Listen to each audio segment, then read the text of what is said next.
So with that, I'll hand it over to Professor Panagariya for his opening remarks. Thank you. Thank you, Akshay. Good morning and evening to everybody, appropriately, depending on your location, or good afternoon, just in case.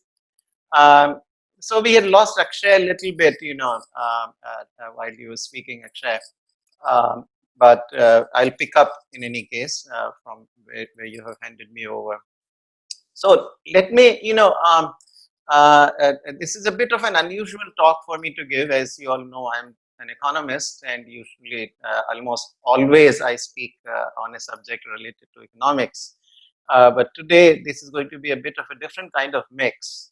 And perhaps 4 or 5 months ago that would have been impossible for me to do. But this summer, having spent writing the biography of my father, I probably could try.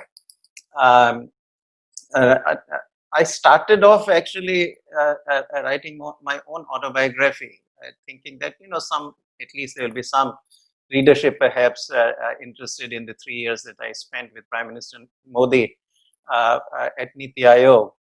But I also wanted to bring out a little bit of the background, and I had my father himself had written a short autobiography for the family. So it was never published. We just got some 100 copies printed. So I read that, and I was aware of the incredible hardship through which he had come out.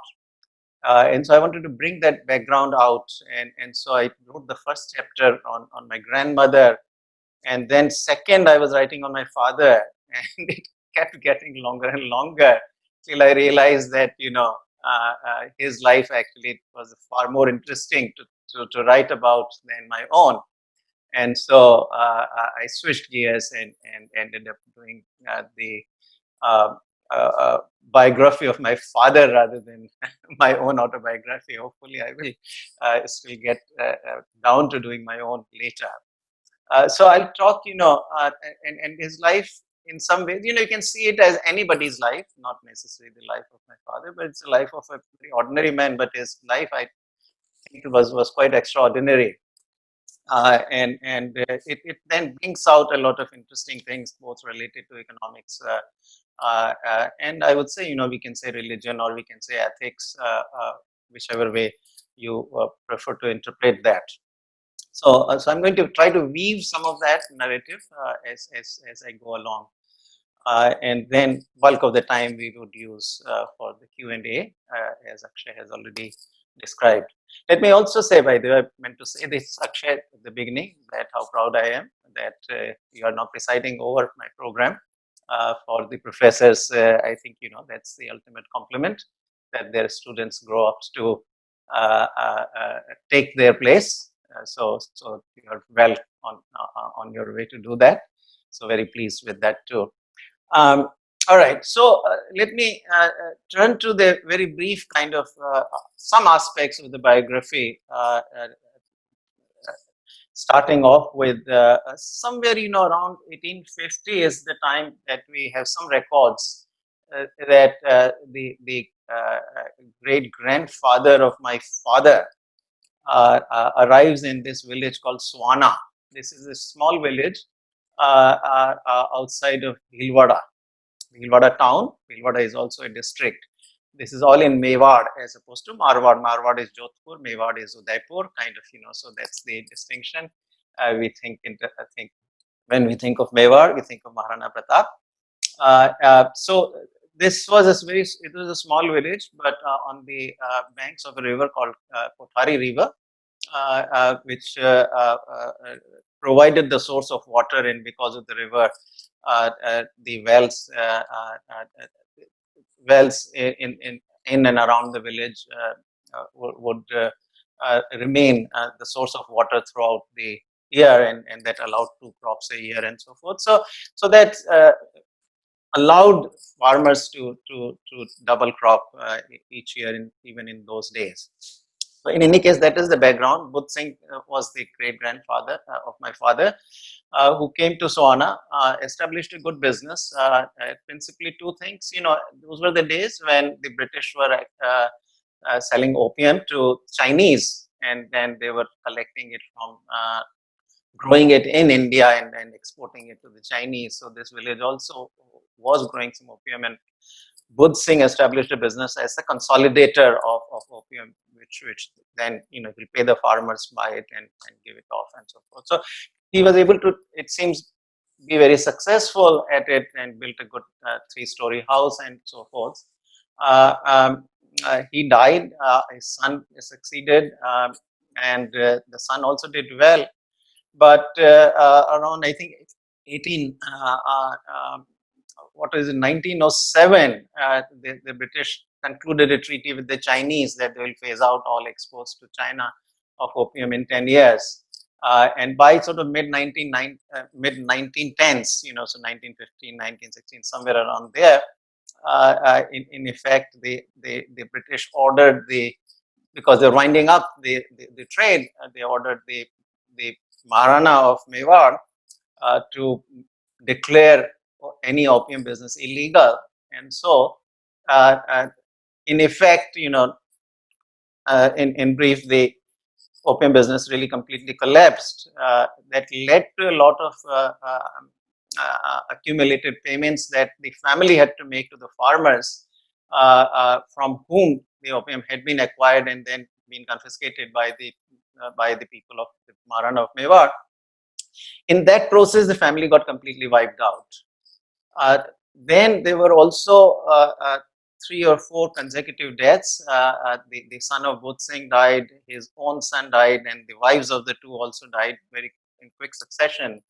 And in those days, at least in this village, the Oswal community was sort of organized, and there was this big tradition of a very large Mrityu Bhoj. And since this family happened to be, a bit of already accumulated some history of prosperity, it really had to do those on a scale that was simply no longer within the means of the family. And so the family got completely wiped out. So 1921 is when my father was born, and the family, other than the house and a very small piece of land, had become complete paupers. And my father writes in his autobiography that we could hardly get 2 meals a day, and of course we could never imagine to getting a ghee or any kind of sweets or anything. Sugar was completely out of the question. So it was really a circumstances of abject poverty. At 5 years of his age, his own father, who was the son of, so his own father died also, who was the third son of the son of Budh Singh, and the mother was left alone largely. And there again, before that, he had to marry. My father's father, my grandfather, had to marry his own nephew, in which there was a system opposite of dowry, right, where the money had to be given by the groom to the daughter-in-law's family, and that created another big, huge liability. So things got, financially, the family was in complete ruins by the time my grandfather died, and the responsibility fell on the shoulders of my grandmother. I regard that grandmother called Dhapubai as the hero of my family, really. In the biography, I write somewhere that she is the fountainhead of everything good that eventually happened to the rest of us. So she, now you can imagine, she was not educated herself, probably never went to any school whatsoever. And yet, and she was, basically doing the charkha, and with the charkha, she would spin the yarn and earn about 1/8 of a rupee per day, which even in those days was very little. Uh, uh, uh, at that time, a teacher sort of around, this is like my father then, by the time he was 7 years old, a teacher came along who started a small kind of school in a room that was empty at the time, and so he would charge 1 rupee a month and started teaching. So my mother sort of really, my grandmother, the Hapubai, sort of sent my father to this school, but within a month she found out that she couldn't afford it. 1 rupee was too much for her to pay. out of the 1/8 of a rupee per day that she was earning, or per week. So she had to pull him out. Renegotiation happened, and the teacher said, "Okay, I'll teach you in half a rupee."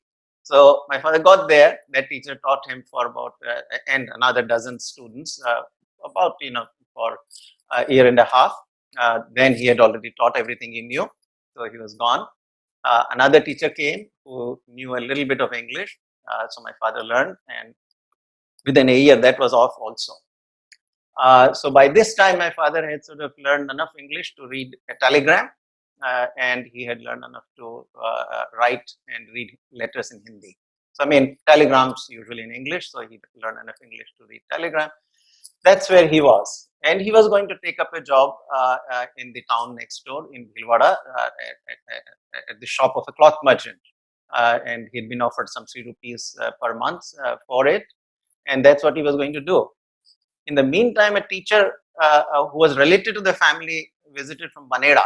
Now, Baneda was a little bigger town, very prosperous in those days, and had a middle school. And it so happened also that Dhapubai's sister, my father's Mausi, lived in Baneda.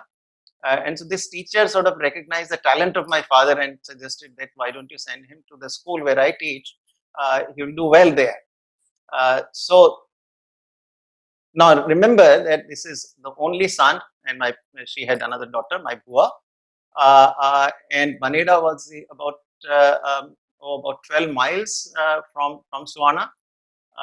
So for her to actually send him off to Baneda, she would be left alone and all, without any effective source of income. But she chose that.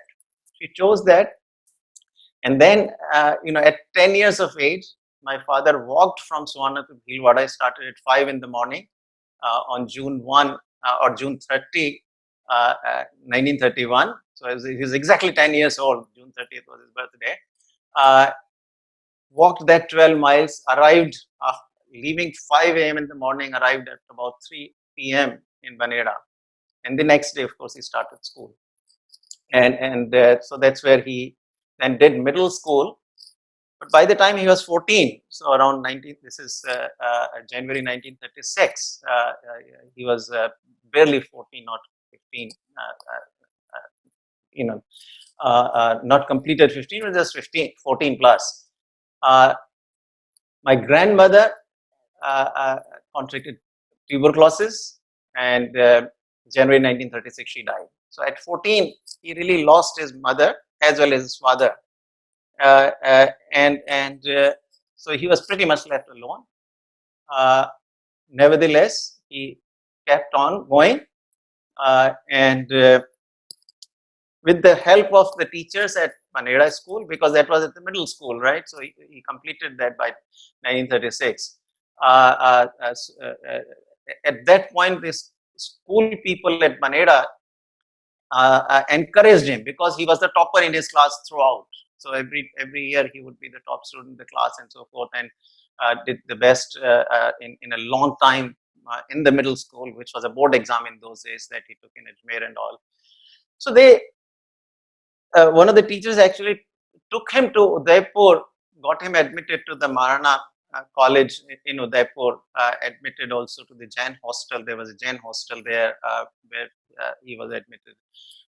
And another sort of a businessman who was also from the community, Oswal community, gave him some money to cover part of the expenses for the hostel and so forth. So, from a lot of different sources, help from different places, he managed to do high school. And during all this period, of course, he was reading very widely, he was a voracious reader from the beginning, newspapers and so forth, reading about Mahatma Gandhi, about Sardar Patel and so forth. And so that really inculcated a feeling of nationalism in him. And so he eventually very much wanted to become a part of the national movement. This is where the history of Rajasthan is a little different from the history of India, and likewise some of the other places as well, that these were princely states. So these were ruled by the princes and not by the British directly. And therefore, there was really no national movement actually in these states, because the dissatisfaction was against the princes, not against the so much the British were there indirectly, of course, because the resident advisor would be controlling to some degree the Maharana, but largely the administration was done by the Maharana, and therefore much of the dissatisfaction was, so any movements that existed were Kisan movements in these princely estates, and that's true of all Rajasthan, which was eventually created by merging 22 different independent states, princely states.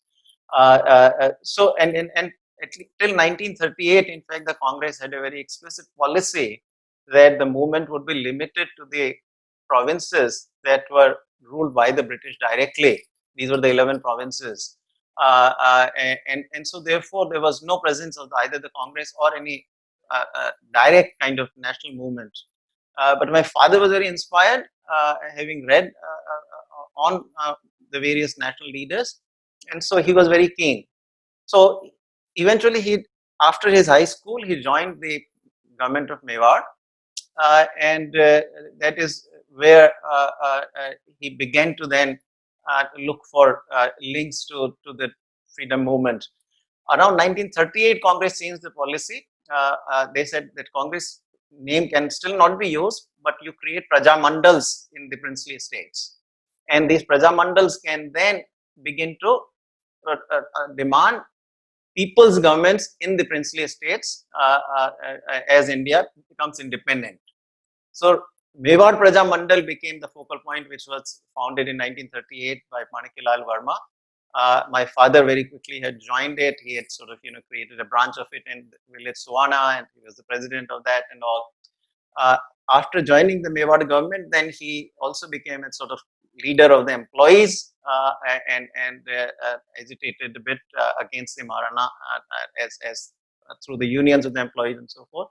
1942 was the Quit India movement, when he then went to the leader of the Praja Mandal in Bhilwada and said that I also want to court arrest.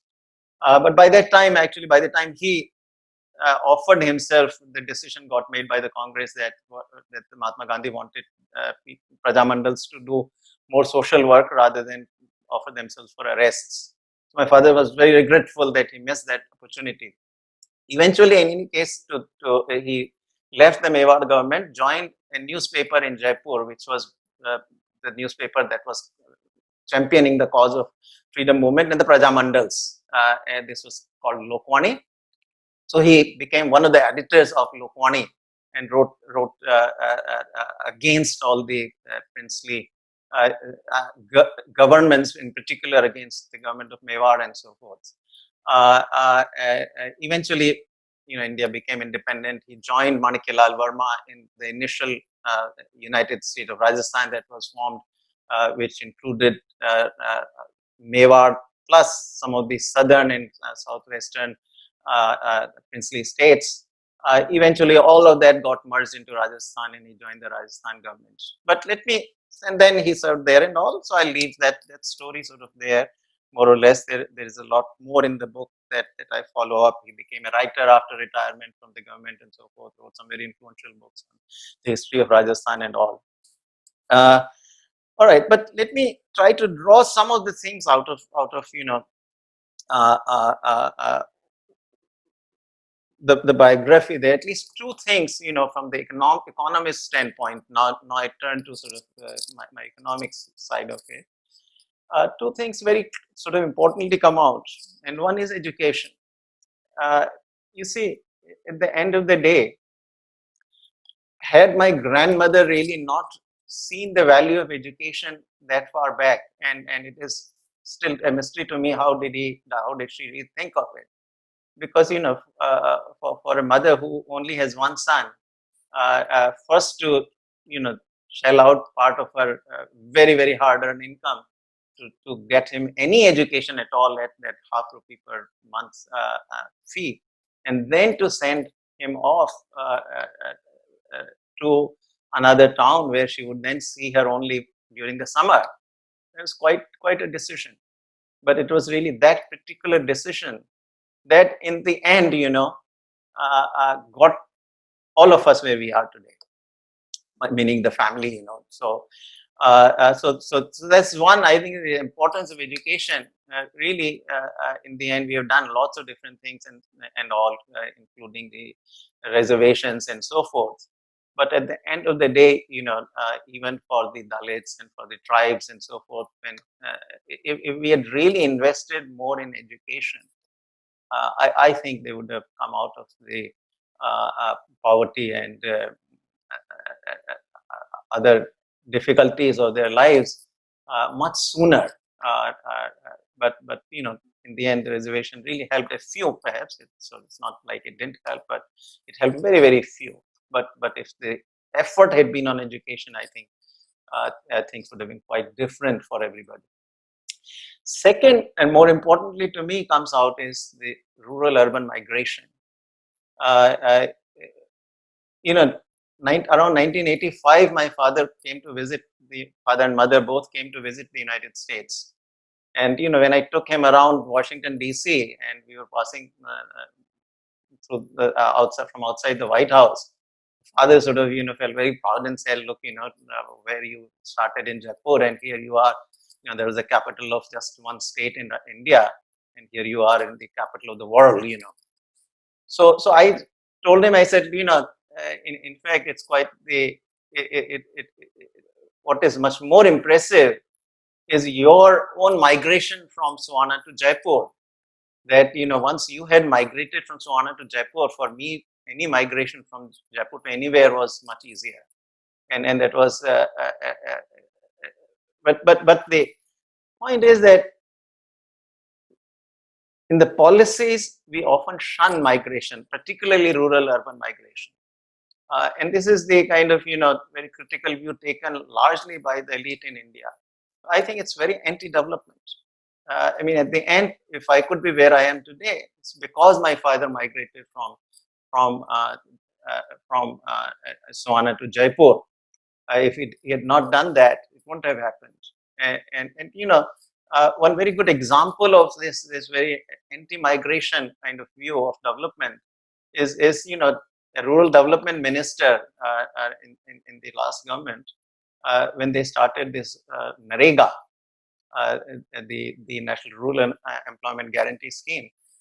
He sort of would take this view that oh, we have stopped this stress migration. Now, reducing stress is a good thing, but stopping migration is not. At the end of the day, uh, you know, ultimately, if progress happens, it happens. Migration is one of the most important forces of change.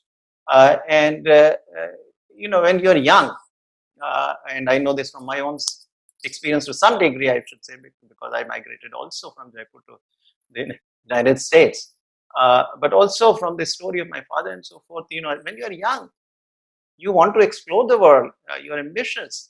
And so migration is not all a negative thing, it is also a positive thing, and it really builds up your character, builds up your independence, builds up your expands your horizons and so forth. So I think migration is very, very important. We should not shun it.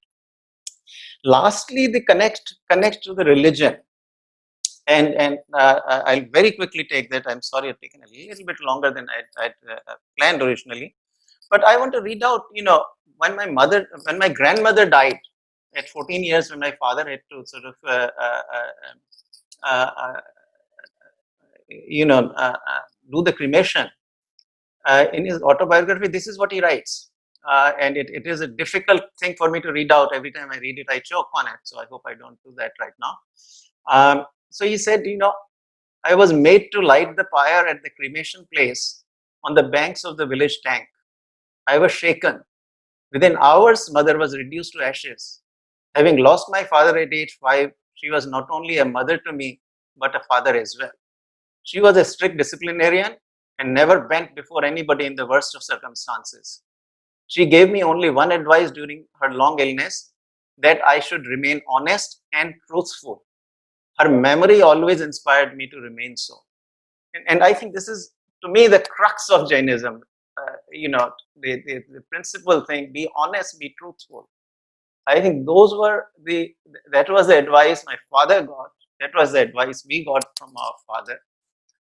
And I'm sure, this is an advice being passed on from generations. And here, there is a New York Times writer, columnist, David Brooks. He makes this distinction between two kinds of virtues. One he calls the resume or CV virtues, and the other he says eulogy virtues. And he says, look, CV or resume virtues are what you get outside when studying in school, studying in college, working in your workplace. That is where you accumulate these skills which matter for your resume, for your CV.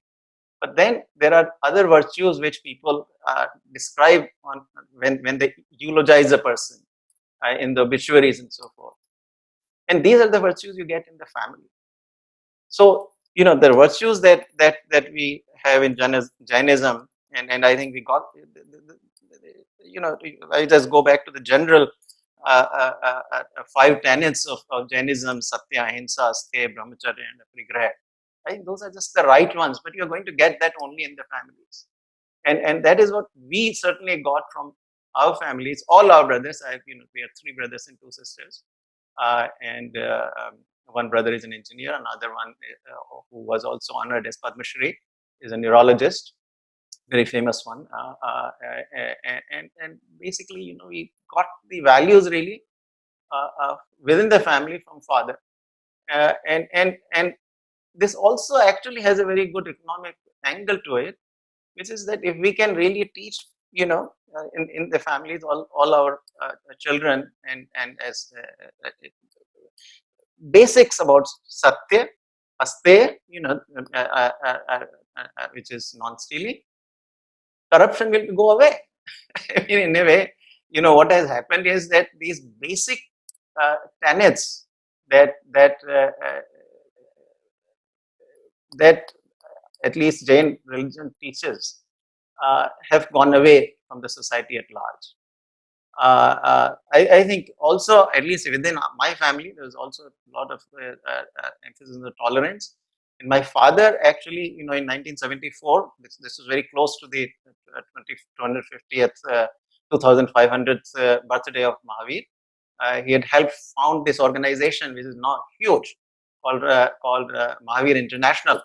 So he was one of the early founders, and he actually helped write the constitution. So he put in that constitution that anybody who believes believes in the and agrees to or takes the oath to live by the principles of what Mahavir taught should be allowed the membership. So Mahavir International has very open membership. Only thing it requires is belief in the basic philosophy of live and let live of Lord Mahavir, and even the office holders can be non-Jains, anybody, so it's completely open.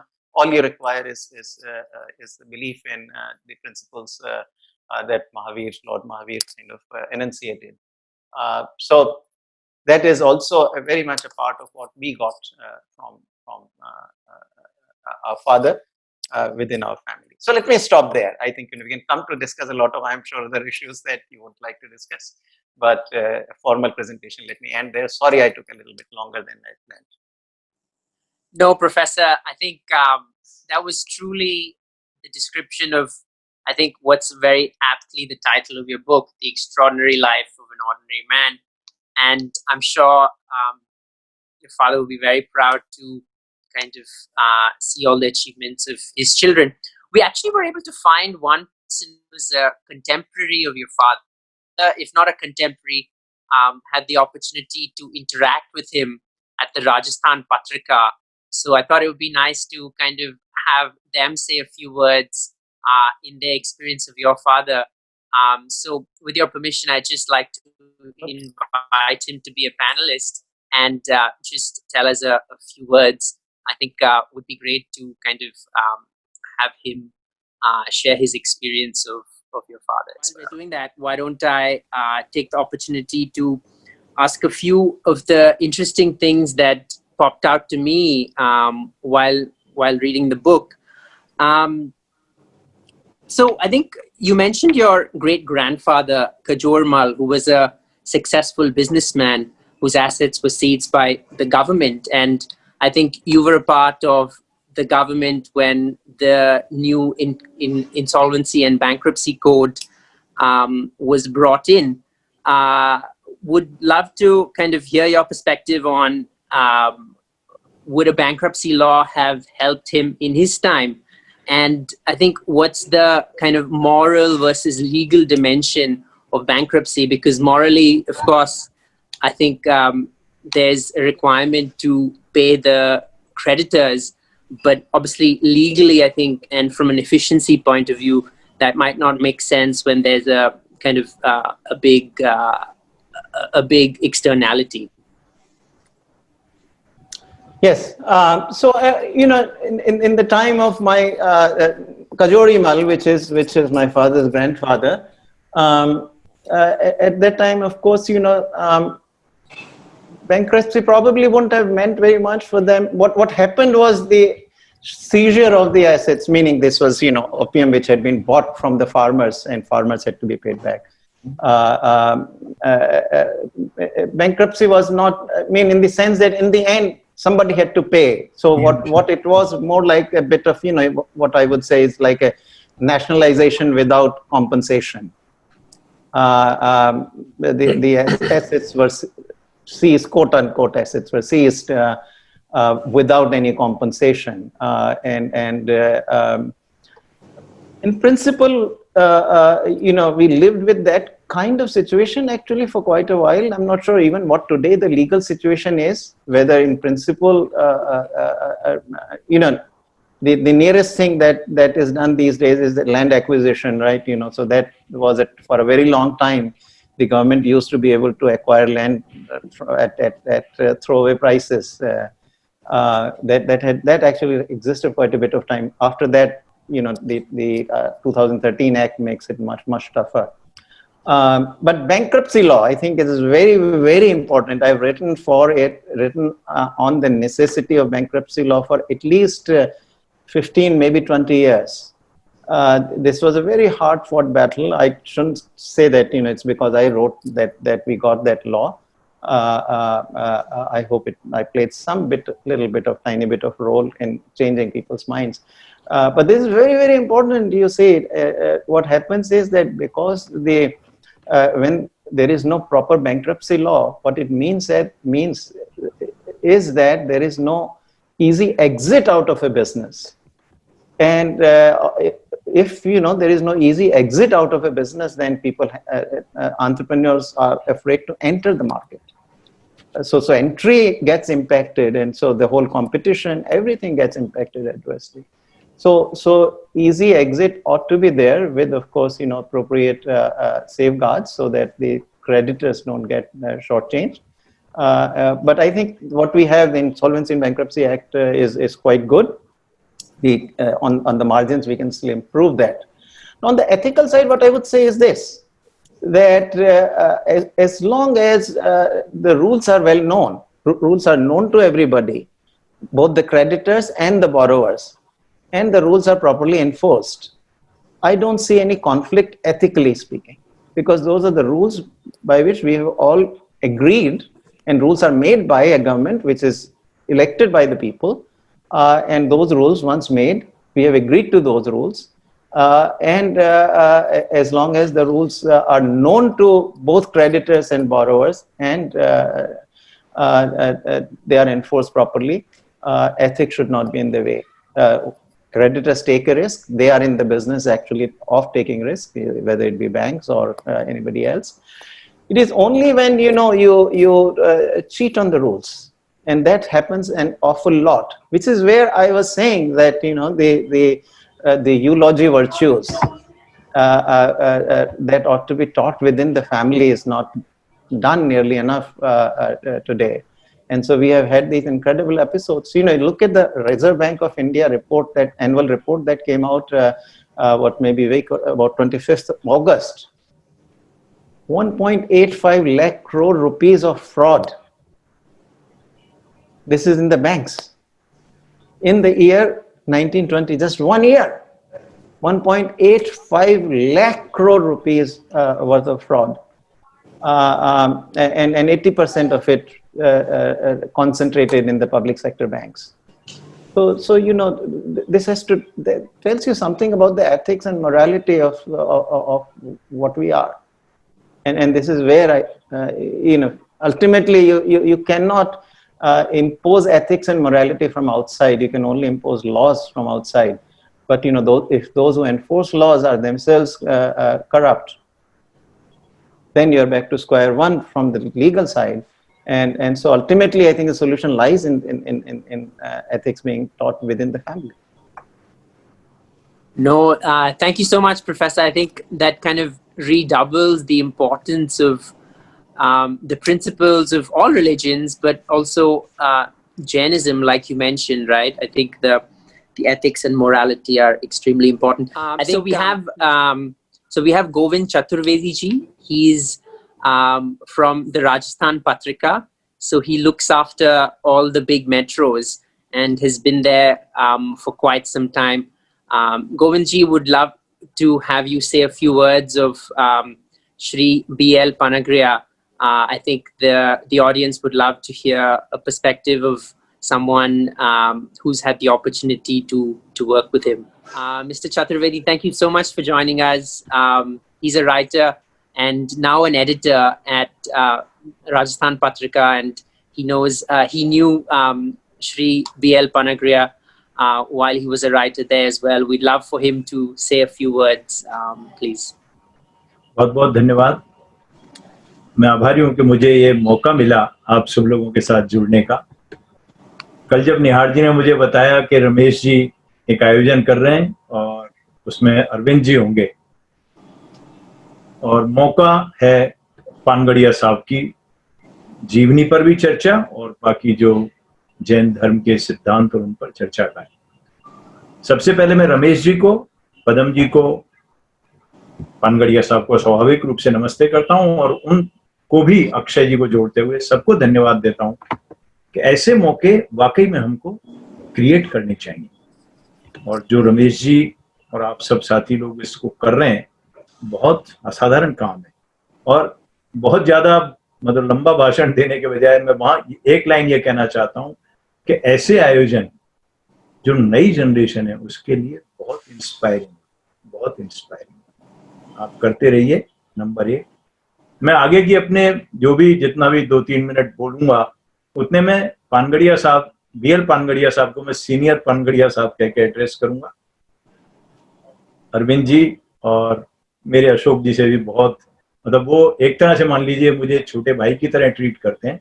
और ये सौभाग्य मान लीजिए जयपुर के बहुत जर्नलिस्टों को होगा जो डॉक्टर साहब के संपर्क में हैं और वो उनको उसी तरह ट्रीट करते हैं. मैं थोड़ा पीछे जाता हूं बीएल पानगड़िया साहब पर कि अरविंद जी ने एक जगह छोड़ा था उस हिस्से को, मैं वहां से अपनी बात को उठाता हूं कि जब उन्होंने लोकवाणी को ज्वाइन किया और पूरी पारिवारिक जो पृष्ठभूमि अरविंद जी ने बताई, उस बैकग्राउंड में जो उनका दर्द था, जो उनकी तकलीफ थी, जो समाज के लिए उनका कुछ देने का मन था, उस मन से वो पत्रकारिता में आए.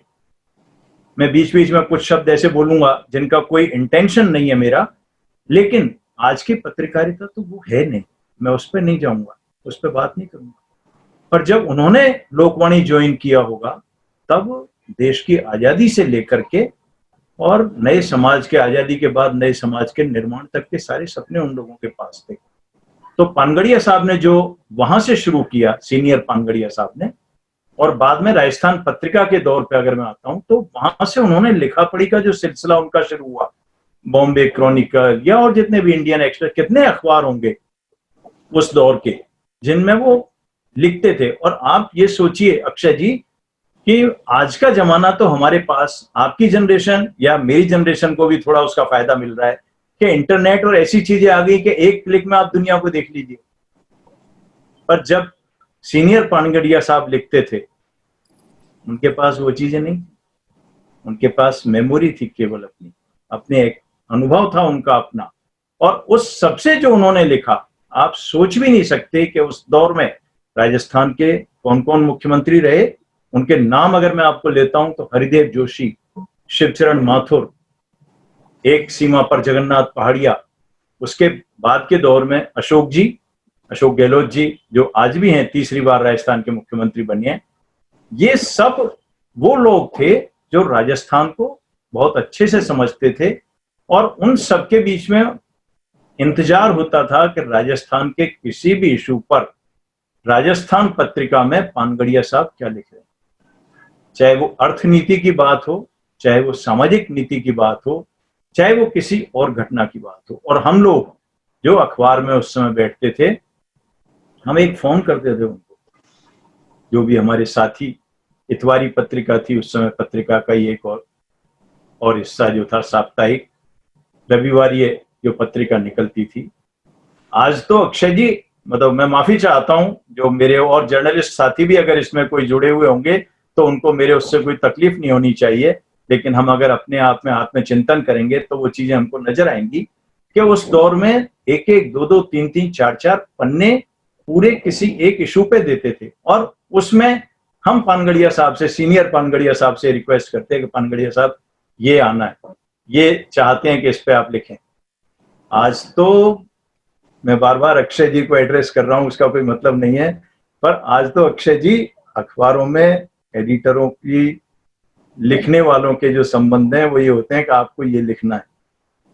हम उस दौर में सोच भी नहीं सकते थे कि हम पानगड़िया साहब जैसी शख्सियतों से, मतलब दिमाग में ही नहीं आता था, सोचने की बात छोड़ो, कहने की बात छोड़ो, दिमाग में ही नहीं आता था कि ये कहा जाए कि आपको ये लिखना है। और वो जो लिखते थे वो सरकारें उसका इंतजार करती थी, जो मैंने कहा, और वो सरकारें उनका इंतजार करके फिर उसके ऊपर एक्ट करती थी। चाहे वो राजस्थान पत्रिका के में मुख्य अखबार में किसी बजट का अगर उन्होंने रिएक्शन दिया है तो वो बजट का रिएक्शन ऐसा होता था कि वो अगली जो चीजें होती थी, जहां करेक्शन सरकार बजट में कर सकती थी, उस करेक्शन की स्टेज में वो करेक्शंस कैरी आउट होते थे। कोई भी चीफ मिनिस्टर हो, भैरू सिंह जी हो, हरदेव जोशी हो, बाद में अशोक जी तो खैर पानगड़िया साहब बहुत अच्छे से जानते होंगे कि वो तो हमेशा अशोक जी से संबंधों की वजह से, परिवार से संबंधों की वजह से, लेकिन बीएल पानगड़िया साहब से उनका बहुत अच्छा इंटरेक्शन था। घर के एक हिस्से में पानगड़िया साहब मरीज देखते थे और घर के दूसरे हिस्से में बाहर बैठे हुए सीनियर पानगड़िया साहब, जिन लोगों को जरूरत होती थी, चाहे वो अशोक गहलोत जी उनके पास जा रहे हैं, भैरू सिंह जी जा रहे हैं, जो जा रहे हैं, उन लोगों से सलाह मशविरा उनके जारी रहते थे। मेरा उनसे मौका इन मुलाकातों में भी हुआ। जब अशोक जी सीएम थे तो मैं एक उनके साथ प्रेस एडवाइजर के तौर पे था, तो दो चार मौकों पे तब भी गया, पानगड़िया साहब, डॉक्टर साहब की वजह से भी गया। और उससे पहले हम लोग उनको देखते थे कहां पर, केएल कोचर के कमरे में, जो प्रेस एडवाइजर का कमरा होता था, और भैरू सिंह जी के वो प्रेस एडवाइजर थे। और उस दौर में पानगड़िया साहब बहुत, मतलब क्या कहेंगे, एक गहरा बदन था उनका, लेकिन जो जितना भी अरविंद जी ने जो बताया है उसी हिसाब से दृढ़, जो अपन कहते हैं ना मजबूत कदम, तो मजबूत कदम के साथ चलने वाले थे। जो बात कहते वो बहुत स्ट्रॉन्ग वर्ड्स में कहते थे। मैं फिर अरविंद जी को रेफर कर रहा हूं, जो उन्होंने बातें कही कि आदमी को सच के साथ चलना चाहिए, अपने फैसलों में मजबूत होना चाहिए और धर्म की राह पकड़ के चलना चाहिए। धर्म की राह, सच की राह, वो सब एक है। तो वो सीनियर पानगड़िया साहब का था। और अपनी बात को बहुत, मुझे नहीं पता मुझे कितना टाइम, मैंने शायद ज्यादा ले लिया, लेकिन एक चीज और मैं इसमें मेंशन करना चाहता हूं कि जो अरविंद जी में मुझे दिख रहा है, जो अशोक जी में तो खैर हम इतने सालों से बहुत उनसे जो संबंध है, पिछले 20-25 साल मान लीजिए, उसमें देख रहे हैं। आप सोचिए, राजसमंद की एक गाने वाली लड़की, राजस्थान पत्रिका में उसकी एक स्टोरी छपती है कि वो इतनी होनहार है, इतनी विलक्षण है, उसकी वीडियो बना करके पत्रिका ने, अब जो नए फॉर्मेट आ गए ऑनलाइन के, डिजिटल के, उन सब पर वो डालने शुरू किए। और उसको सुनने के बाद उन्होंने कहा कि I want to help her, उसको जरूरत है, मैं उसकी मदद करना चाहता हूँ। तो मैंने कहा साहब देखते हैं कैसे, कहाँ है। और मतलब 3 बार उन्होंने मुझे फोन किया। फाइनली जो भी अमाउंट मुझे ध्यान है, शायद अगर मैं गलत नहीं हूं तो 1 लाख रुपए उन्होंने उस बच्ची को चेक से भेजे, जो राजस्थान पत्रिका ने अपने वहां के करस्पॉन्डेंट के जरिए उसको दिए। इसी तरह एक यहाँ जयपुर का एक किस्सा था, जिसमें एक फैमिली ने अंगदान किया डोनेट किया ऑर्गन को, और उसके बाद उसकी गरीबी की खबर छपी तो उन्होंने किया। मतलब कहना मैं ये चाह रहा हूँ कि जहां मैंने शुरू किया था वहीं कंक्लूड करता हूं अपने आप को, कि ये जो सक्सेस स्टोरीज हैं, सुवाना से चल करके कोलंबिया यूनिवर्सिटी पहुंचना, देश के सबसे बड़े पुरस्कारों में से पद्मश्री, पद्म विभूषण, उन पुरस्कारों को लेना, मैग्सेसे अवार्ड को लेना, ये सब चीजें ऐसी हैं जिनको कि हम जितना समाज को बताएंगे, इन सिद्धांतों के साथ जो पानगड़िया साहब ने, अरविंद जी ने कहा है, उनके साथ लेके जाएंगे, तो मुझे लगता है कि हम बहुत भला कर पाएंगे।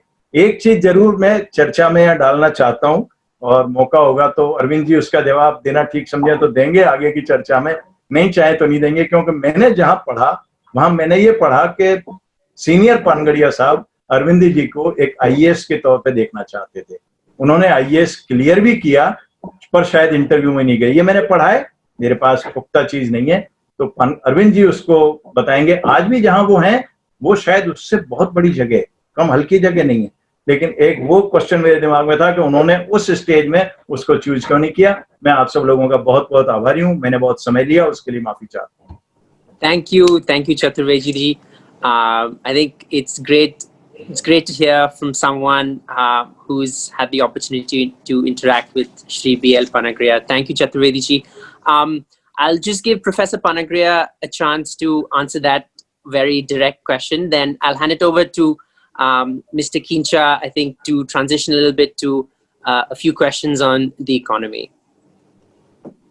Akshay, I can tell Mr. Chaturvedi later on separately. There's no, I mean, there's no big story there.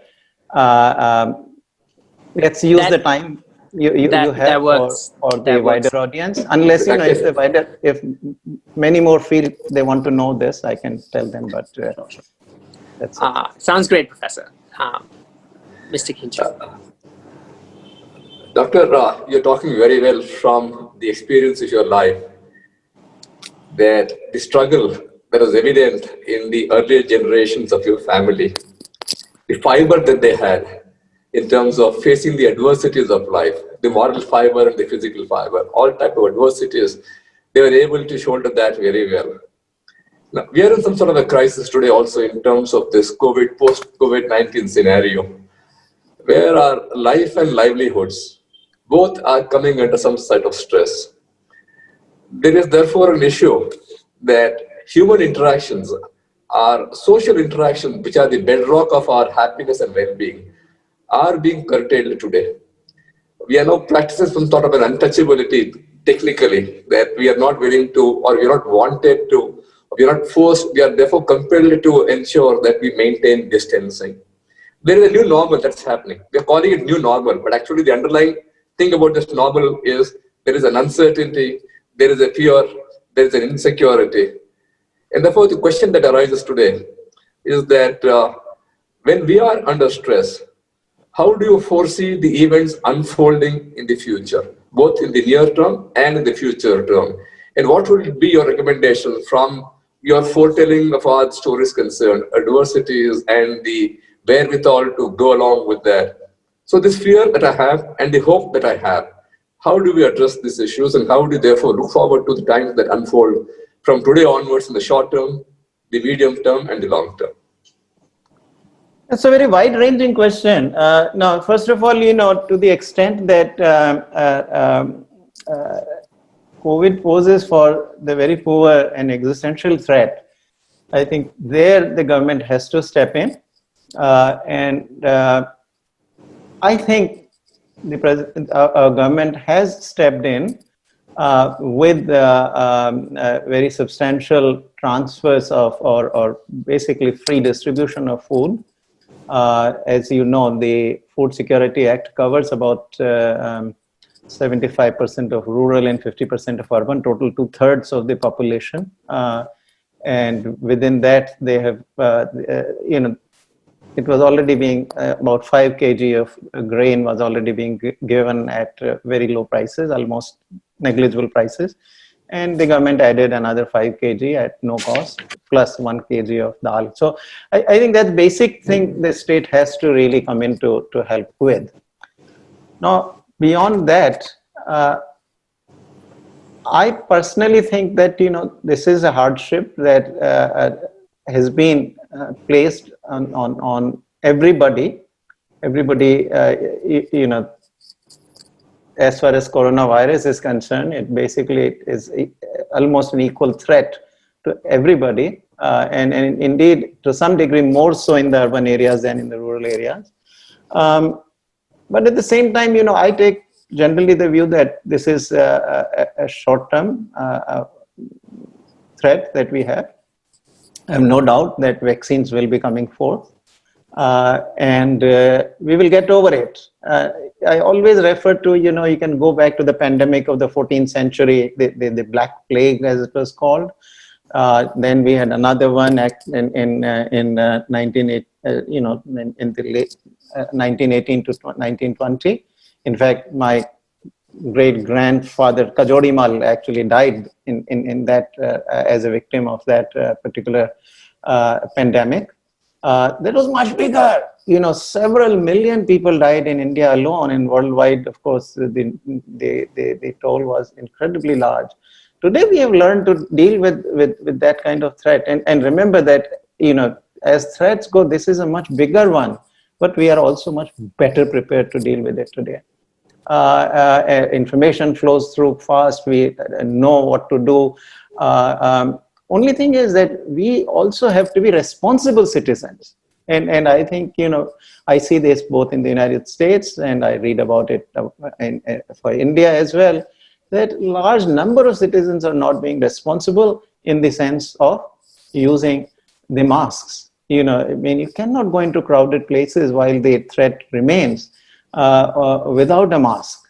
You got to wear a mask. I mean, look at the East Asian countries, they are actually doing business as usual. But because there is a culture of wearing a mask, nobody goes out without mask. Go to South Korea, go to Taiwan.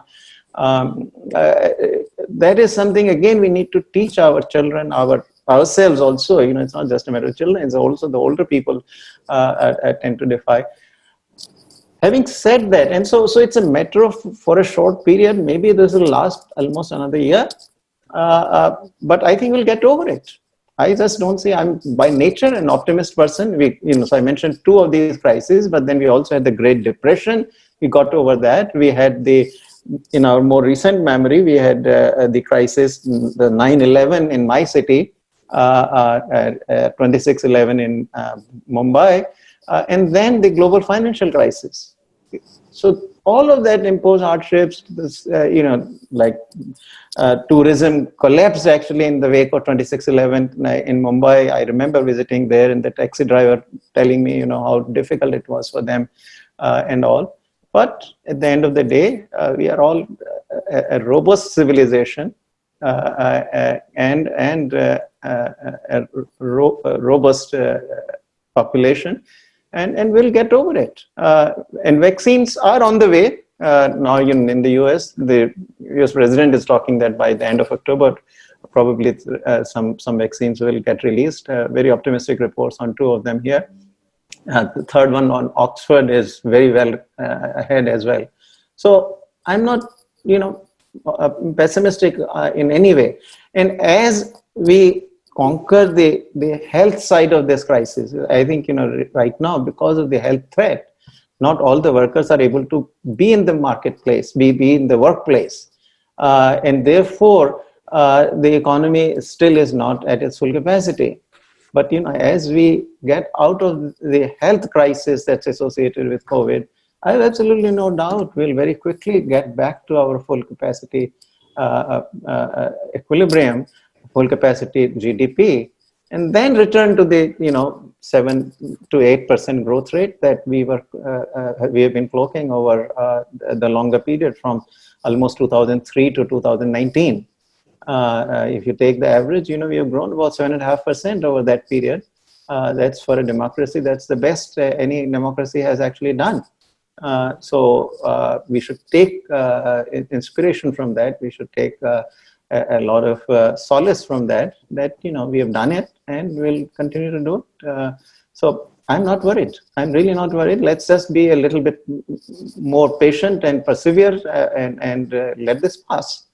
This has to pass. It will. This is very reassuring to say that we do have a visualization in future that things are going to be far better, and therefore our fear therefore are remaining unfounded. Possibly some sort of crisis is fine, but not going to be everlasting. I'll just flip the side. From an individual level, this is the position. Governments are also therefore required to function. I am therefore talking about the Indian government.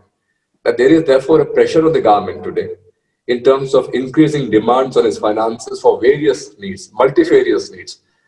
Therefore, the question arises about infrastructure, on defense, on public welfare, on poverty alleviation. So many demands from the government. This is one part of the story. The corresponding side, the revenues of the governments are falling. GST collections are not coming up. Direct tax collections are going down. Therefore, because of the contraction in the economy, and we have seen that the report saying there's a significant contraction in the economy, about 23% of the GDP is down.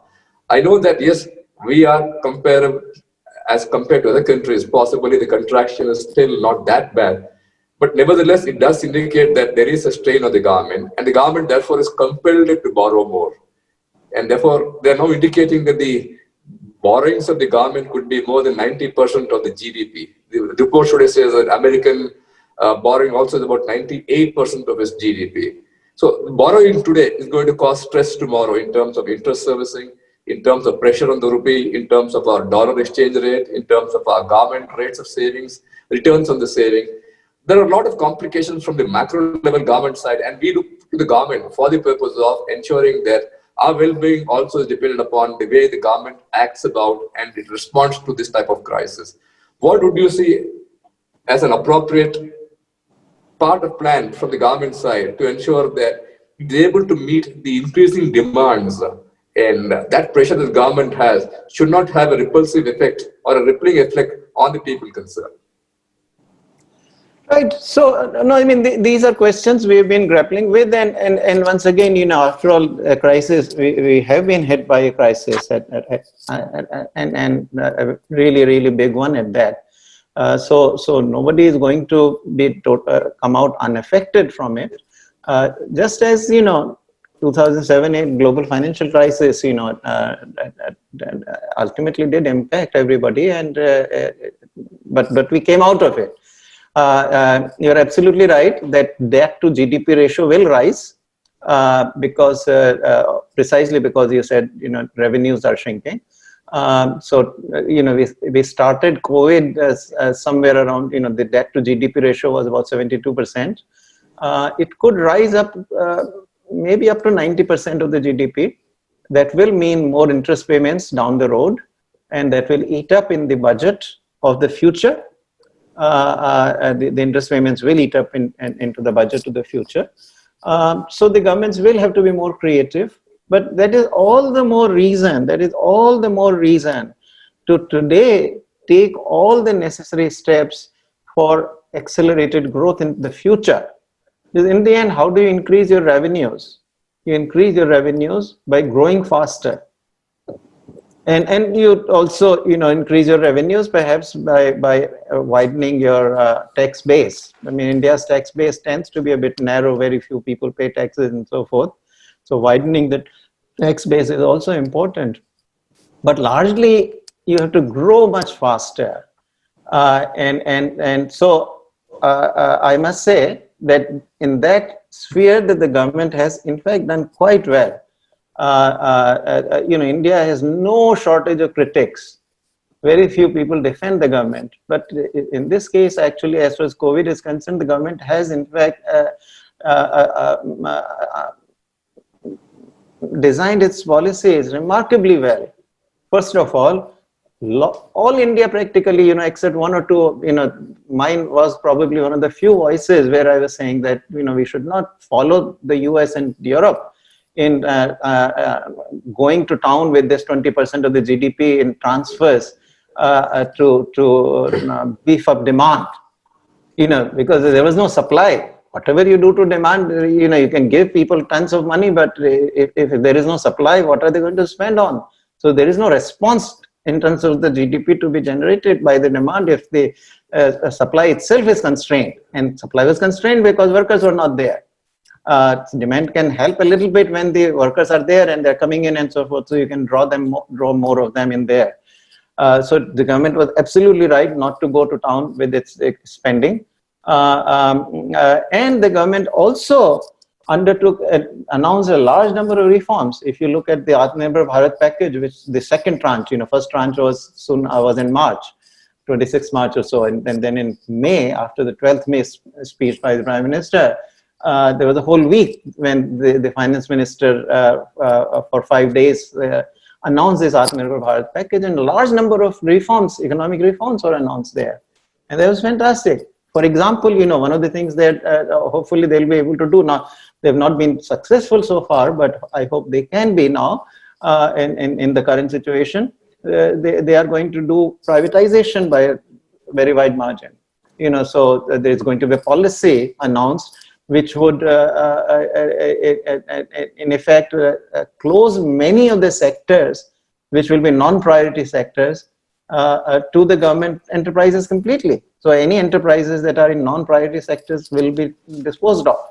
Now that could generate a very large volume of revenues for the government, and that can help reduce the debt as well.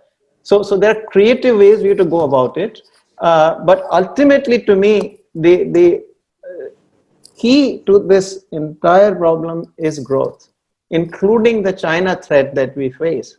Today, if we had been a $10 trillion economy, China would probably think 10 times before it would have created the ruckus it did in Galwan Valley. It is only because China today is 5 times India. So we really have to, for a variety of reasons, economic but also geopolitical, we have to grow into a sort of 10 trillion plus economy rapidly. And that means, a number of economic reforms that we need to do. Reforms such that we also create alongside a lot of good jobs for the people with limited skills.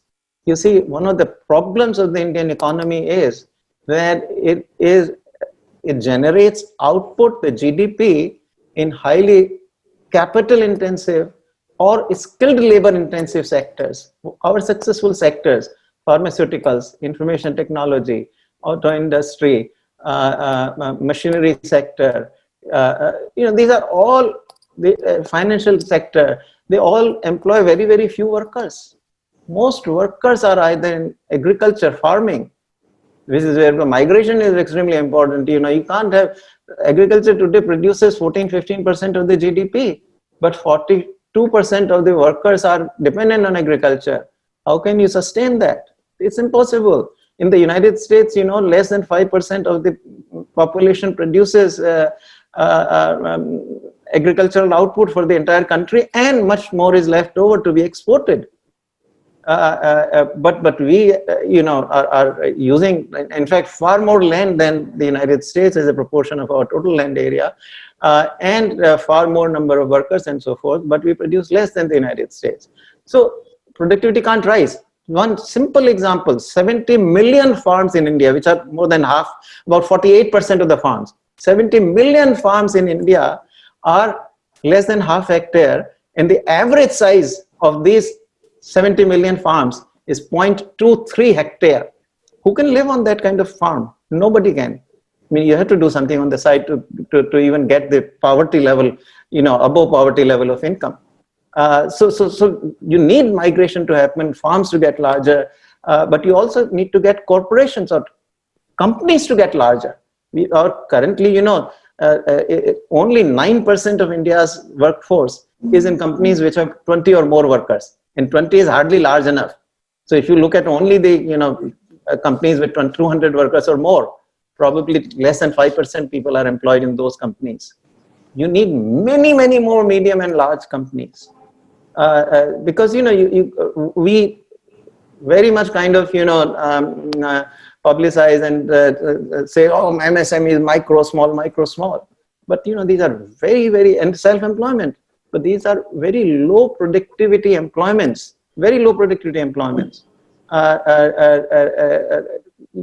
or what economists say, underemployment.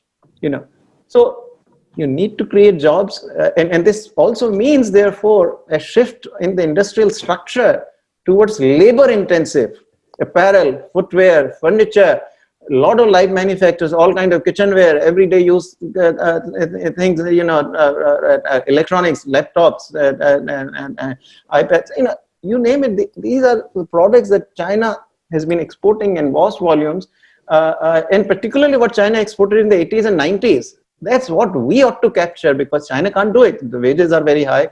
The US trade sanctions are looming. After COVID, there's a lot of desire for the Chinese to move out of, for the multinationals to move out of China. Great opportunity for India. Great opportunity for India. But we can turn that into the reality. The opportunity can be turned into effective reality only if we do the right things. And so some things the government has done, something it still needs to do. Our labor markets remain very inflexible, land markets remain very inflexible, a lot of issues in financial sector as well. So all that needs to be cleaned up, but it can be done. So growing faster, Atmanirbhar Bharat, making for the world, very wonderful industries, opportunities to do well. These are all, in my opinion, dependent upon two significant factors.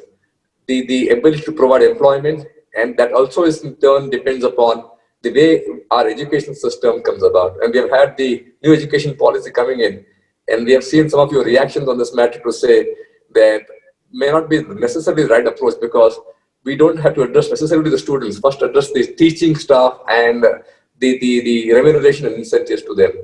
So I would like to therefore find as a solution to this, in terms of education, in terms of employability, in terms of the government approach to banning Chinese products.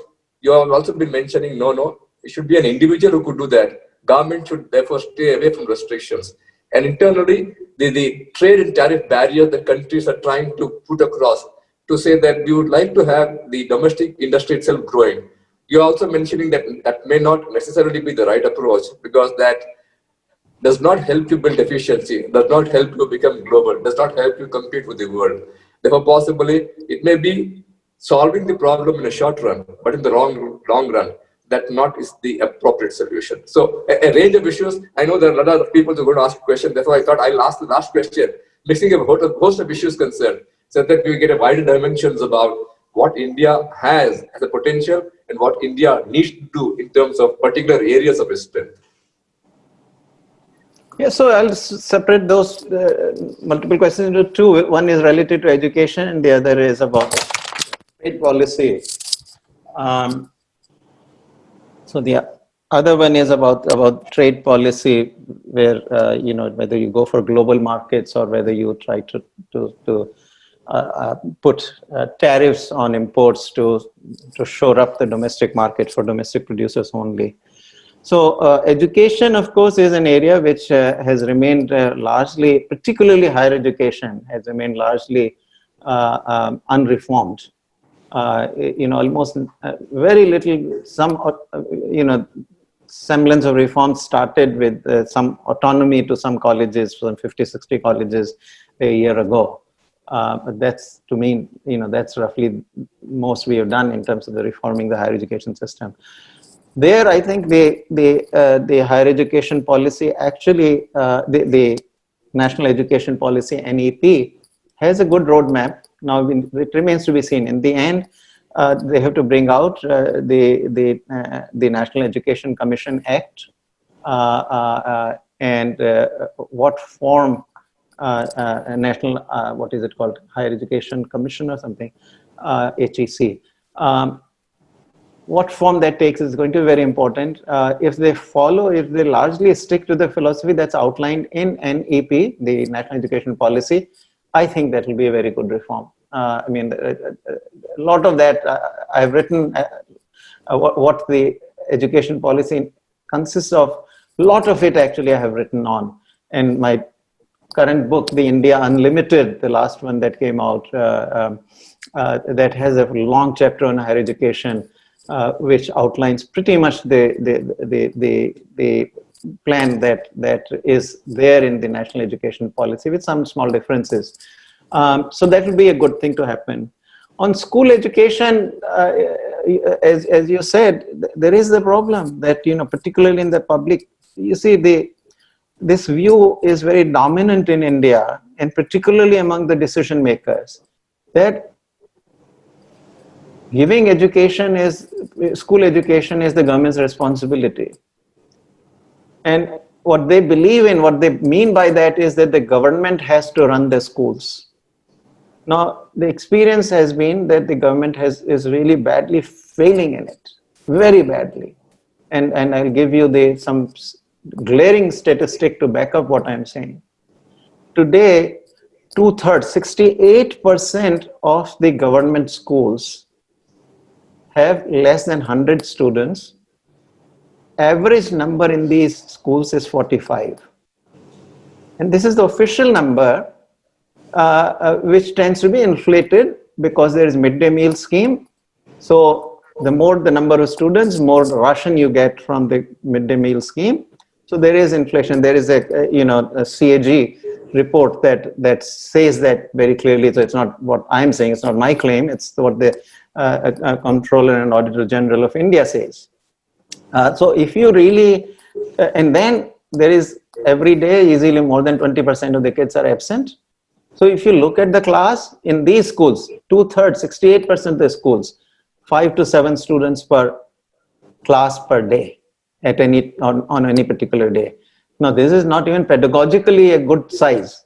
Yeah, good teaching cannot happen in a class of just 5 to 7 students, particularly at school level education. You need a lot of peers and so forth. You need at least 25, 30 students. Also, it's highly costly, incredibly costly, because you're spending in these schools, at these 5 to 7 students per class children, you're spending almost close to something like 40,000 rupees per pupil per student in teacher salaries alone.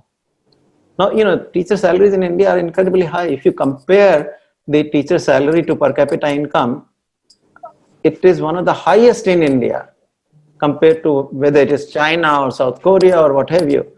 So a lot of good salaries are given with no responsibility. Accountability is nil.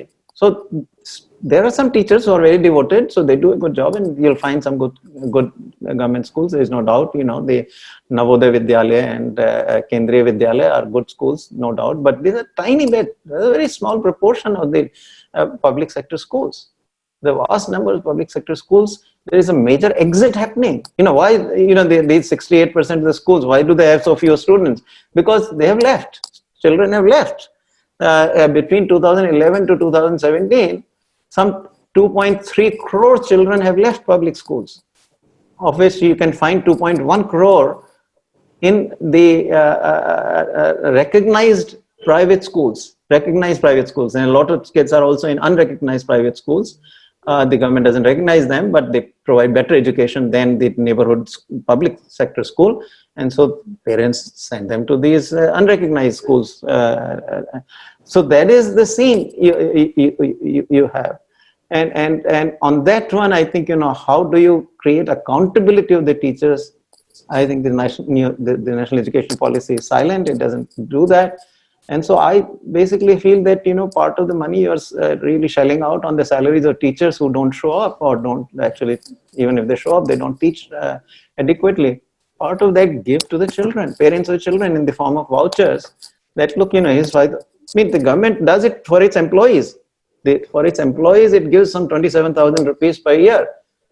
Let us give at least 5,000 rupees to 10,000 rupees to the parents of the children in school vouchers. So that they can choose whatever school they wish. It might be a better school. That will also give rise to automatically better private schools also. So that's on the school education, higher education. On this issue of import substitution, what we are doing is precisely the wrong thing. I don't say that it's not necessarily the right way to do it. What I am arguing actually is that it is necessarily the wrong thing to do. So we have done that for 40 years. Remember that import substitution is all we did. Now, I remember when in the 1980s I started, in 1974 is when I left India. But 1980s, I came only once in the 70s. But after that, when I started coming far more frequently to India, one of the things my father would say, I don't need anything. So he was a man with very limited needs and all. But he'd always say, "Kiya, tu mere liye blades le aaya once." These shaving blades, because the blades were such poor quality.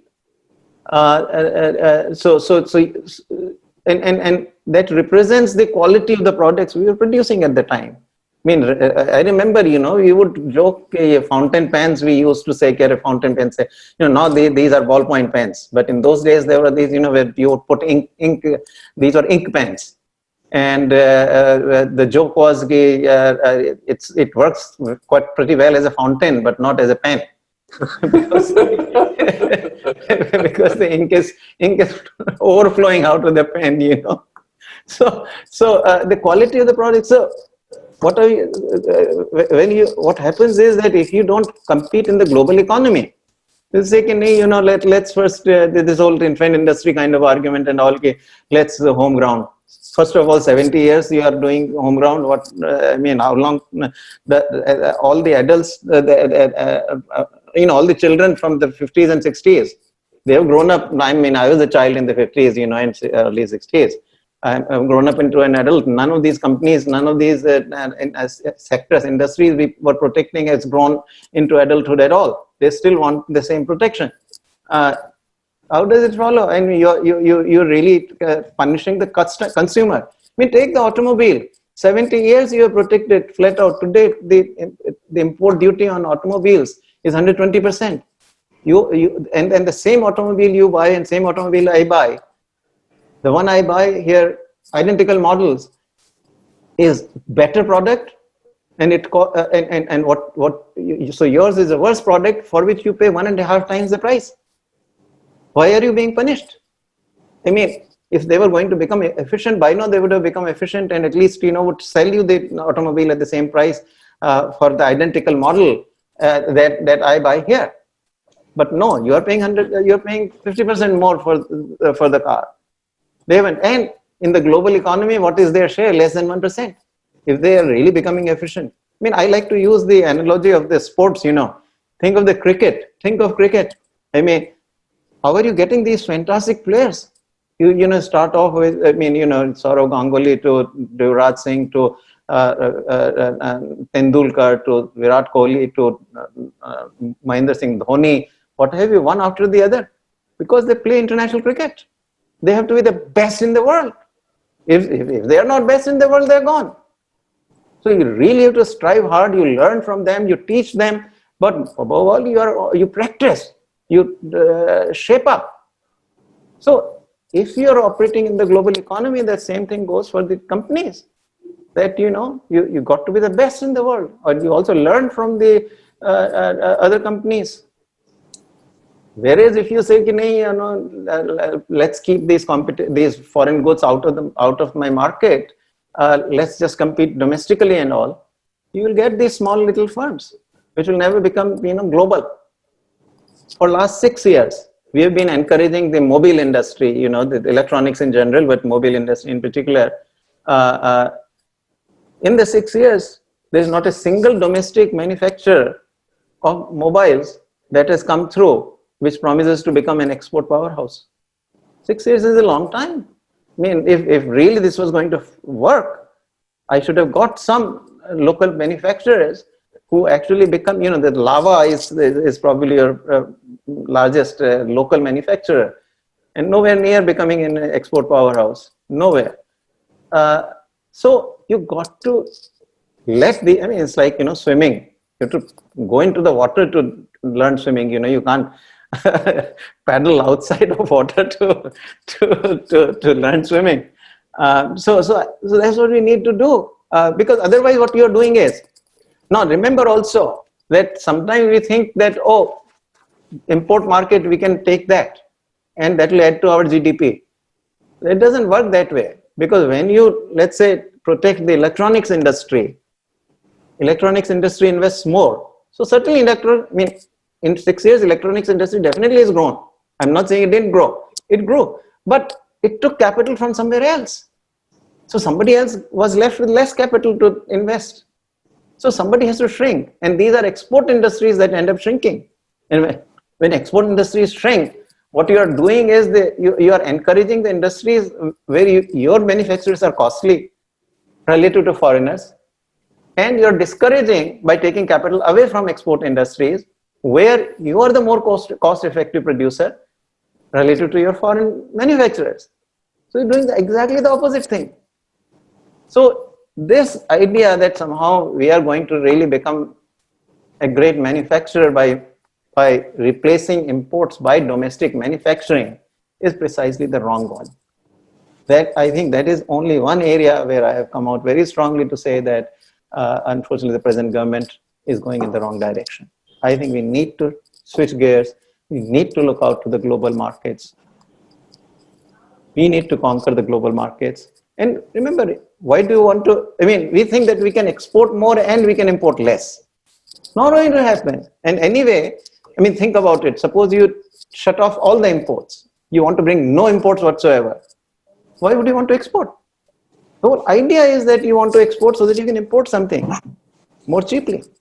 Because if you're not going to import it, then export it's like putting the goods in the harbor. Just let them be dumped into the harbor and that's the end of it. And you've exported. They're out of the country. But is that a good thing? It's not a good thing. Exports are good only because you want to be able to in return import something more cheaply. So, and remember, I mean, the analogy is perfect from our personal lives. I mean, are we producing everything that we, in the household that we consume? That will be crazy. If I have to also manufacture my laptop and the parts that go into the laptop and I have to invent everything and I have to put together my furniture and I have to do, it will be crazy. I specialize in something that I do well. So I'm good at being a professor. I just go and give my services to Columbia University. That gives me the money. And then I buy everything from others. So I'm a net exporter to Columbia University. And then I'm a net importer from everybody else. Nothing wrong. It's actually, just the right thing to do. For countries, this is no different. Only that countries will produce many different things and large countries will produce many, many different things. But they will export what they produce at low cost and they will import what they produce at high cost. Thank you, Professor. I think that's a very powerful analogy. And actually, we have a flood of questions from the audience. But at the same time, I'm a little bit mindful of your time, Professor. So with your permission, if I could just ask for maybe 5 to 10 minutes more of your time, if that's okay. Yeah, go ahead. Go ahead, Akshay. Answer the audience questions. So I'll actually take them in a group so that we can take more and you have the opportunity to answer. So from Grisha, we have a question. Will reducing the income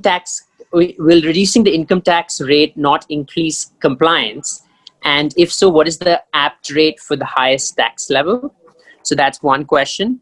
The second question from Mr. Vikas Munod is, China subsidizes its export industries.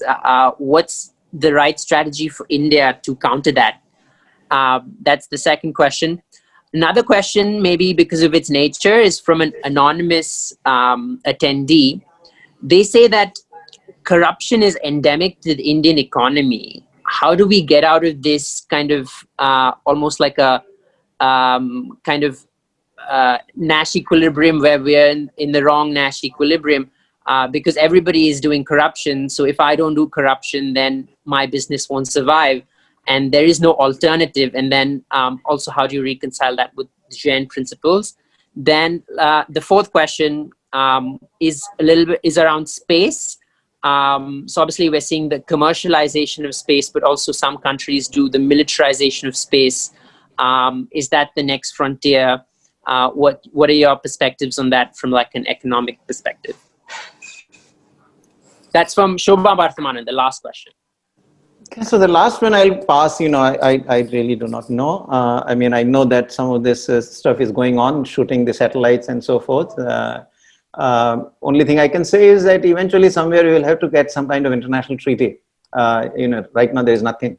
There is no, I mean, there are international laws governing the conflicts on land, or even in air, but within our own atmosphere, but really nothing about space. So somewhere down the road, perhaps, that is becoming increasingly difficult. Right now, certainly the atmosphere is bad in the sense of, almost a resurrection of the Cold War has happened. Not quite, but, we certainly, there are traces of that.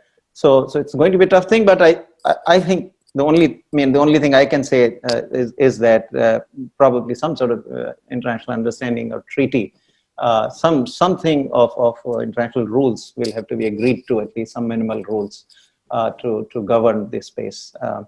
So I'll leave that there. Corruption, of course, in the end, it is a whole, there are two things you can do. One is the ethics issue, which I talked about. But as a policy side, unless there is penalty unless you get punished for doing what is against the law, it's very difficult. See, what distinguishes, all of the Indians here do live honestly in the United States. and you say correctly, Nash equilibrium, and it's because, but it's not pure Nash equilibrium. It's because what is that sometimes you can cheat and get away because you don't get detected. But in the US, if you cheat and you get caught, you are still going to jail.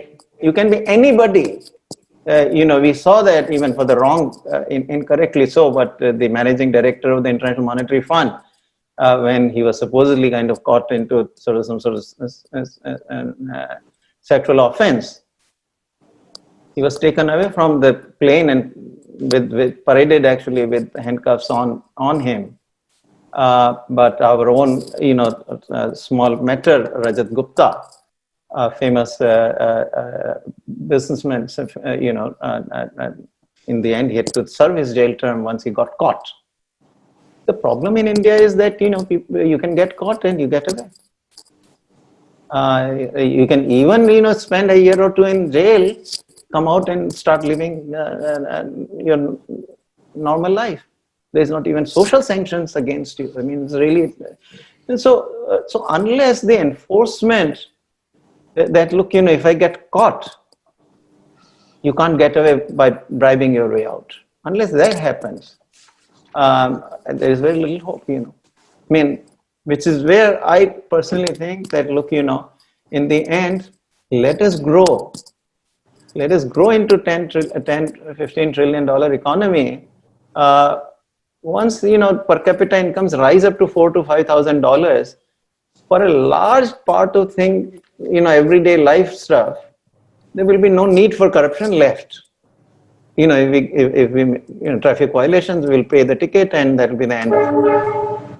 And to some degree also reduce the interference of the government in things. Currently we are too heavily regulated. See, we have too many laws but not enough enforcement, in the sense that enforcement is actually used to extract bribes.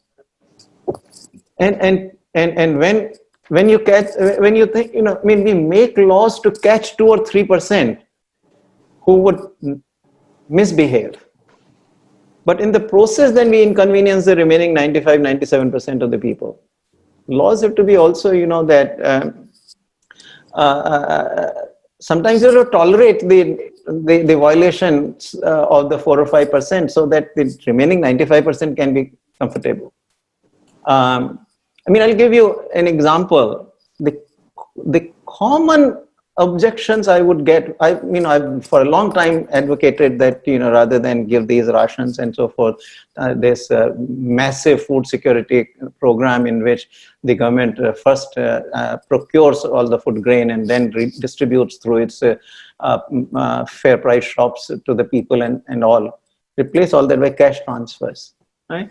Now, commonest argument I used to get pushback would be that, the households, if you give them cash, then the head of the household will drink it away. Now, the truth of the matter is that no more than 4 or 5% of the heads of households would do that. 95% would spend it on what it is meant for. And particularly if you give cash transfers to the woman, the mother, she's not going to deprive the child of milk and let the husband take the money away for drinking. But empirically, no more than 4 or 5% would do that. I had a very interesting conversation with Nitish Kumar, when I was at Niti Ayog, Nitish Kumar, the Chief Minister of Bihar. He told me that, when he was doing the bicycles, for the young girls going to school, many of his staff said, sir, we should buy the bicycles and give them the bicycles rather than cash. So he said, why do you want to do that? नहीं sir उस पे फिर लिखा भी रहेगा कि मुख्यमंत्री योजना के अंतर्गत दी गई फलाना ठिकाना. So he said, well, if the bicycles they buy happen to be bicycles that you procure, if they break down a lot, my name will actually get sullied. Give them the money. And the follow-up to that story is also cash. So he said, give, and most mothers bought the bicycles. They didn't spend it on their saris or something, So the follow-up story to that is that at that time, Robert Zoellick, who was the World Bank president, went to Bihar. So he was taken to these households to visit or something. He wanted to go.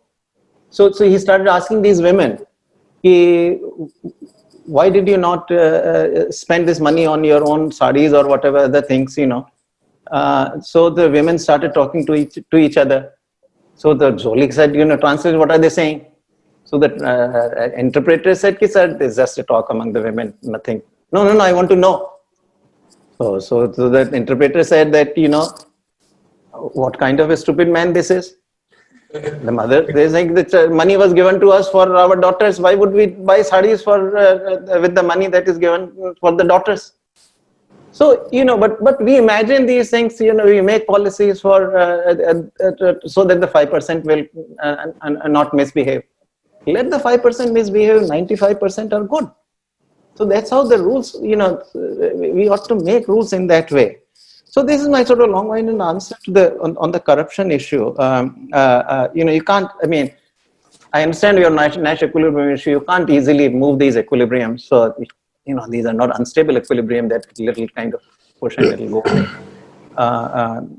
easily. So, but if we grow bigger, $4,000 to $5,000 per capita income per year, I think a lot of the pain of corruption will go away. Corruption will not go away. Top level, it will probably still remain as it remains in America. But in everyday life, I am not impacted by this. Okay. All right. So I'm going in the reverse order. China export subsidy. Well, if you have export subsidies, World Trade Organization rules allow you go and you can countervail that. The rules allow you. If there is an export subsidy, you can put a countervailing duty. And if this is resulting in dumping, you can also do anti-dumping. So the rules fully permit that. But part of this also is fiction. Anywhere we can't compete because we are not reducing our own costs to the Chinese levels. We are not working hard. We are not getting the scale. Take the commonest example of Ganesh statues. How can they sell it cheaper? They're not being subsidized necessarily by the Chinese. They're simply producing it on a large scale. On a very large scale, they're able to manufacture them at a much lower cost. We say every artisan will produce his own, 10 per day or something, Ganesh statues. Well, that's going to be costly, even if we use as a subsistence wage to cover that, it's going to need to sell it for a higher price.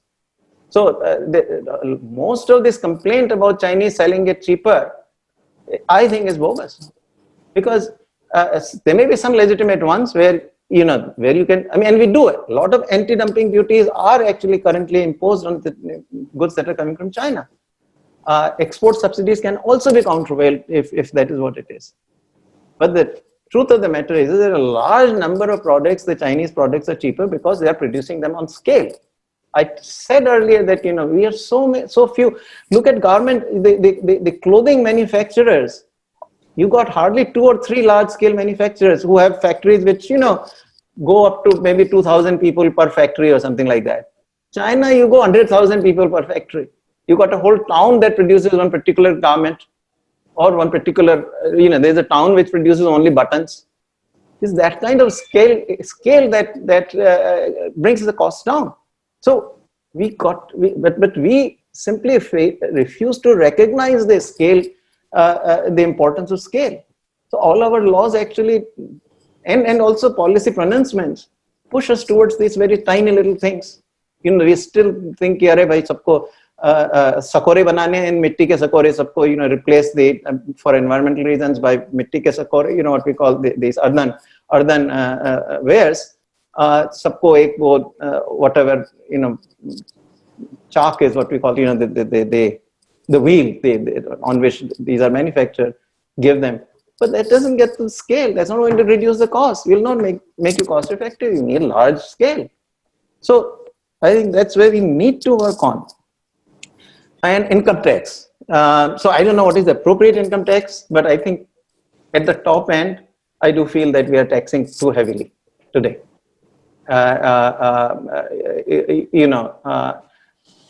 And particularly what happens as a result is that those who honestly pay their taxes are the ones who keep getting notices from the income tax department. I mean, I know this personally from my brother, he's a professional and pays tax. I would not even mention any numbers, the amount of taxes he pays. Then on the one hand, he say you are gold taxpayer, so you'll get gold certificates. On the other hand, you will also get notices. It's just this crazy way to do it. We ought to have more moderate rates and encourage people, and again, enforcement, that when people don't pay, then they ought to be, and they get caught. Then bribes should not be the way out of it. Then the jail should be the way, but that is the, again, we continuously return to the enforcement problem, at least in my thinking. So that's where, so I don't know what the appropriate rate is, but I think current rates at the top level particularly, because, you got all these surcharges built in and all, so almost like we are imposing close to something 45 to 50% tax on at the top run. That's too much. I mean, that does impact the incentive of the most productive people to work. And then they also, it encourages corruption, most people will not do what my brother does, most people will find ways, most people will come to Mr. Kincha and say, "Okay, tell me how to how to be in the system." So it's good for him. So actually on that topic, the former head of the Enforcement Directorate, who happens to be a Jain as well, Lakshman Singhvi, he has a question, although it's not related to corruption. So I think he wants your personal, and this is the last question. I know we're taking too much of your time, Professor. This is the last question. He asks, how do we reconcile the basic concepts of Jainism about minimizing consumerism, preserving resources and the environment with kind of the economic development paradigm that currently exists, which kind of promotes using all the resources that are available to us, oftentimes in an exploitive manner. So I think that's the last question, Professor. Would just ask for your perspective on that. I think we can live in harmony, and it's not like we can't be prosperous and live well, and also at the same time preserve the environment. I think it's completely compatible. It is true that in the initial process of development, particularly with respect to the pollutions, and that pollution is wider, meaning it applies to air, but it also applies to water, perhaps also to land, meaning that all the waste that we create. So there's, all three levels, you do raise it. But we do learn. I think right now we are in a bit of a transition, and you can look at any country. I mean, we are particularly bad in terms of, swachhta. I mean, we don't, I mean, I don't know why, how we, this is not, if you look back at the culture, it's not like that. I don't know how we got here. That as long as we clean up our own houses and then we go out, dump the trash right outside our house, we are perfectly happy with it, perfectly okay. That certainly, I don't think reconciles with any of our philosophies, whether it is Jain or Buddhist or Hindu or others. But somehow we got there, so we are a little bit. But as far as the air is concerned, I mean, even in 1974 when I came, whenever I would take a bus from Princeton to New York, you could smell the air was bad. But it got cleaned up because there was some industry at that time and all, which but it moved and all, and so it cleaned up. It's very clean today. Japan, immediate post Second World War. I have a friend, he tells me who grew up, who's my age, so he grew up in Japan in those years, immediate post Second World War. And he used to tell me that, look, in those days we will smell the smoke and we'll feel proud of it, that we are industrializing. So we didn't think in terms of that we are polluting the environment. We felt proud that we are industrializing, we are progressing.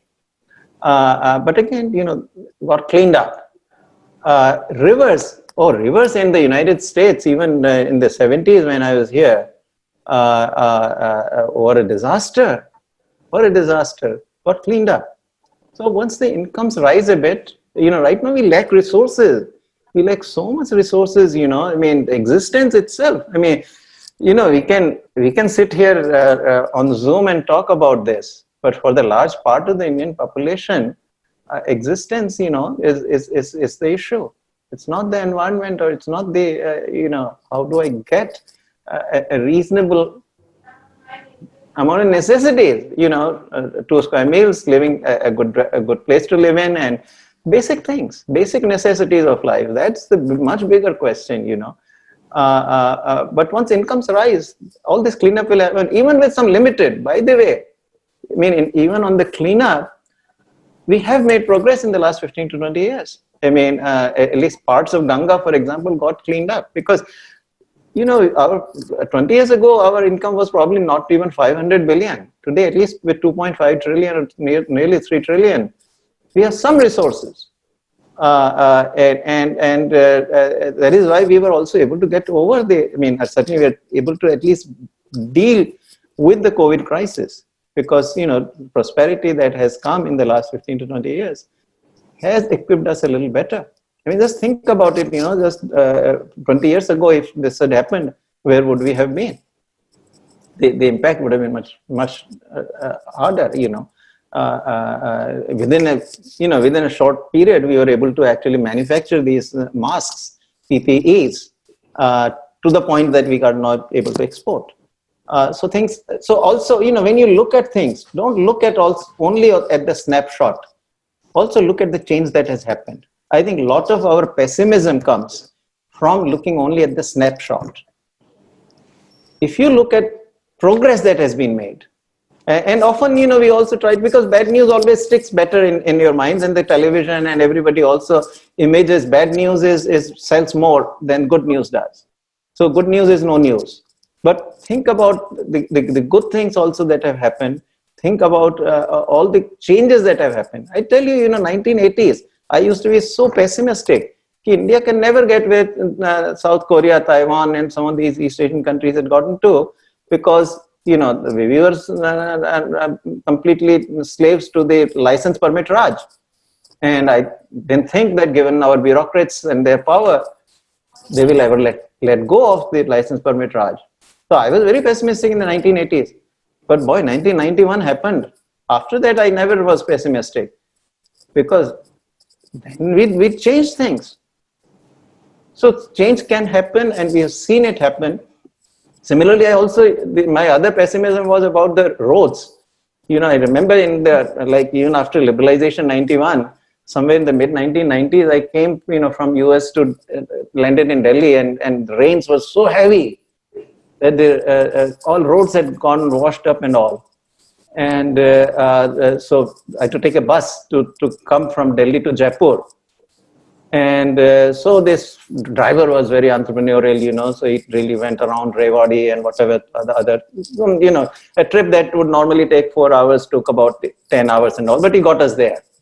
And so I sort of, my takeaway from that was that, entrepreneurs we got, private guys, they can do things like this driver who, God knows how he got us out of Delhi into all the way to Jaipur. But the roads have to be built by the government.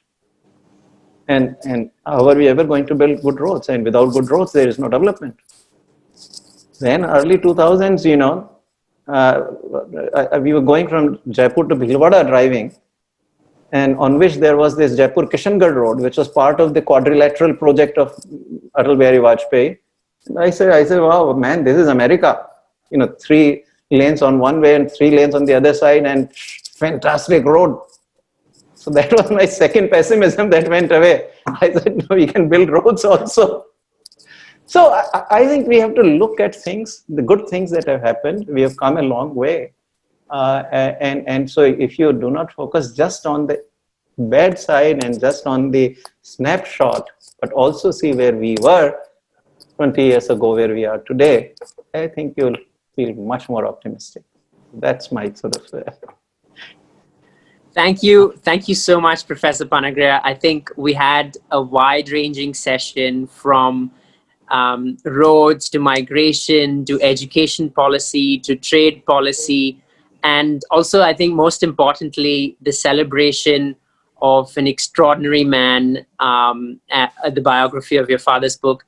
I think I'd also take this opportunity to just announce that the Jain Foundation will be couriering a copy of the book once it is published to all the members who join the webinar who express interest in the book. And then I think COVID permitting, we will try to get Professor Panagariya to also sign the copy and share it with us. But just wanted to thank you and Mr. Kincha as well for spending what is now more than 100 minutes for the session and giving us your extremely valuable insights. And I think the one thing that really kind of I will take away is that Jainism also has a role to play in Jainism and other religions more broadly, predominantly from a perspective of ethics and morality, and also thinking about kind of the eulogy virtues that are very important for our growth and our country's development that we so clearly see in the biography of Professor Panagariya's father. So thank you so much, and thanks all the audience for joining us today. It's been a real pleasure. Thank you so much. Privilege for me also to be here. A privilege and honor to be with you, and wonderful listening to you, Doctor. Thank you. Wonderful. Thank you all. Thanks very much. Thank you. Thank you. Thank you so much.